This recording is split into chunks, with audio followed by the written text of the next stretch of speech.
პირველი მოთხოვნა რასაკვირველია არის, რომ ხელშეკრულება გასაჯაროვდეს, ხალხმა იცოდეს მისი კუთვნილება როგორ გამოიყენება. მეტი გამჭვირვალობისა და სიცხადის მოთხოვნით 3 დეკემბერს Eagle Hills-ის ოფისთან აქცია გაიმართება.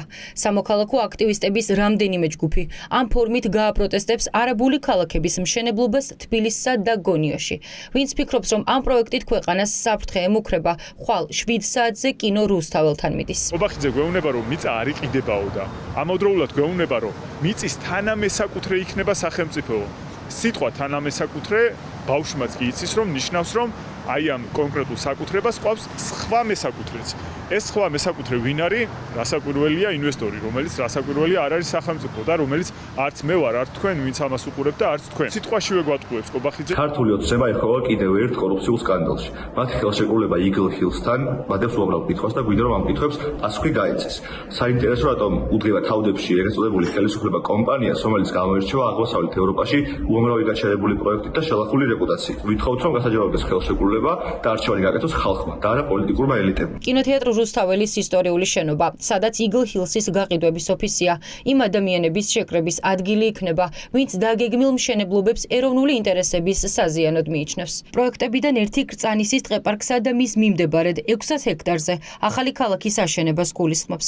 მეორე კი გონიოში, ყოფილი სამხედრო პოლიგონის ტერიტორიაზე 250 ჰექტარზე იგეგმება. ქართულმა ოცნებამ საკუთარი რაღაც საიდუმლო გარიგება არაბებთან დადებული, უნდა გაასაჯაროოს, ჯერ უნდა კითხოს ხალხს, როცა ამ ხელა პროექტზეა საუბარი, როცა თანამესაკუთრე სახელმწიფოც არის, როცა ფაქტია, საუბარია იმაზე, რაც აკრძალული აქვს კანონით, რომ მიწის გაყიდვა უცხოელზე, ყოველ შემთხვევაში ვალდებულები არიან ისინიც და ჩვენც რაღაცა გვინდა რომ ვიცოდეთ, რომ რა, როგორ, რანაირად ამ კომპანიას აქვს ძალიან მძიმე გამოცდილებები სხვა ქვეყნებში. შეგნებულად გადავწყვიტეთ, რომ ეს აქცია გაიმართოს ინვესტორის ოფისთან, იმიტომ რომ მიგვაჩნია, რომ თვითონ ინვესტორმაც უნდა იცოდეს ის, რომ ეს ქვეყანა არ ეკუთვნის მხოლოდ ოლიგარქს და აქ არიან ადამიანები და საზოგადოება, რომელსაც თავისი აზრი გააჩნია და არავის უკითხავს არაფერი ამ ხალხისთვის, მათ შორის რეჟიმს უნდა უთხრათ ის, რომ არაფერი არ უნდა გადაწყდეს არც ეხლა ამ საკითხთან დაკავშირებით და ისე რომ ამაზე არ არსებობდეს ქართული ხალხის ნება.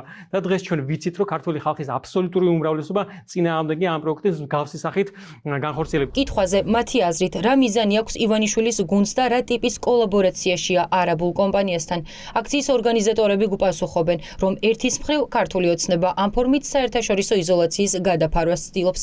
მეორეს მხრივ კი ეკონომიკური ზრდისა და ინვესტიციებისათვის მიმზიდველი გარემოს ილუზიას ქმნის. არალეგიტიმური ქართული ოცნება არის ერთი წელია თითქმის სრულ იზოლაციაში, შესაბამისად მათ არ ელაპარაკება არავინ ნორმალური სამყაროში, ნორმალურს გულისხმობ დემოკრატიულს და შესაბამისად ნელ-ნელა რაც დრო გავადა, რაც ესეთი სიტუაცია იქნება, ფინანსების პრობლემა შეექმნება. როგორც ჩანს, მხოლოდ რუსული კაპიტალი რაც რეჟიმის შესანარჩუნებლად არ არის საკმარისი და არსებობს საჭიროება, რომ სხვა ქვეყნებიდანაც შემოიტანონ რაღაც კაპიტალი, რომელმაც რაღაცა ჩვენებითი ეკონომიკური ზრდის ტემპი უნდა აჩვენოს და ხალხი დაარწმუნოს, რომ ყველაფერი კარგად არის. არაერთმა ეკონომისტმა თქვა, რომ მოგება, რომელზეც ირაკლი ყობახიძე საუბრობს, არარეალურია. ბუნდოვანებები კი რაც ამ საქმეშია, კიდევ უფრო დიდ ეჭვებს აჩენს. რაც მოუტანს ორი არაბული ქალაქი ქვეყანას შემოსავალს თუ საფრთხეს. პასუხი ამ კითხვაზე აქტივისტებისათვის გაუცემელია. ჩვენი აქციების მიზანი არ არის ქსენოფობიურ ნიადაგზე რაიმე შუღლის წარმოშობა.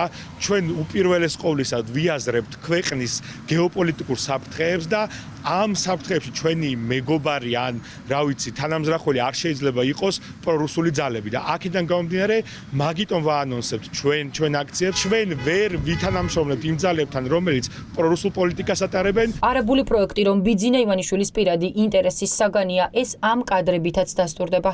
საჯარო სივრციდან გაუჩინარებული ოლიგარქი მხოლოდ არაბული ქალაქების მშენებლობის საკითხის განხილვის დროს გამოჩნდა და ჩამოსული ბიზნესმენები მის რეზიდენციაში მიიღო.